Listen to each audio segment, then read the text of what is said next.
സഹോദരൻ മനസ്സിലാക്കേണ്ട നിസ്കാരം നിലനിർത്താൻ പറ്റിയിട്ടില്ലെങ്കിൽ നമുക്ക് ഏറ്റവും വലിയ ഖൈർ നഷ്ടപ്പെട്ടു എന്നുള്ളതാണ്. കാരണം നാളെ റബ്ബ് സുബ്ഹാനഹു വ തആല നമ്മുടെ കർമ്മങ്ങളിൽ ആദ്യം ചോദ്യം ചെയ്യാൻ പോകുന്ന നമ്മുടെ നിസ്കാരത്തെക്കുറിച്ചിട്ടാണ്.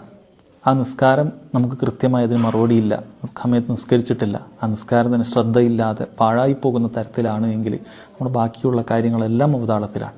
അതുകൊണ്ട് നിസ്കാരം അത് നമ്മൾ മനസ്സിലാക്കുക, അതൊരു ഹറാമ് ചെയ്യുന്നതിനേക്കാളും ഗൗരവമുള്ള കാര്യമാണ് ഒരു വക്ത് നിസ്കാരം ഉപേക്ഷിക്കുക എന്നുള്ളത്. ഒരു നിഷിദ്ധമായ കാര്യം ചെയ്യുന്നതിനേക്കാൾ ഗൗരവമുള്ള കാര്യമാണ്. മുസ്ലിം ഉമ്മത്ത് പലരും അത് പല യുവാക്കളും ശ്രദ്ധിക്കാത്ത കാര്യമാണ്. നിസ്സാരമായ കാര്യങ്ങൾക്ക് അവരുടെ ഒരു വിനോദത്തിന് വേണ്ടി, കല്യാണത്തിന് വേണ്ടി ഒരു കുടുംബം മൊത്തം നിസ്കാരം ഒഴിവാക്കുന്നവരുണ്ട്.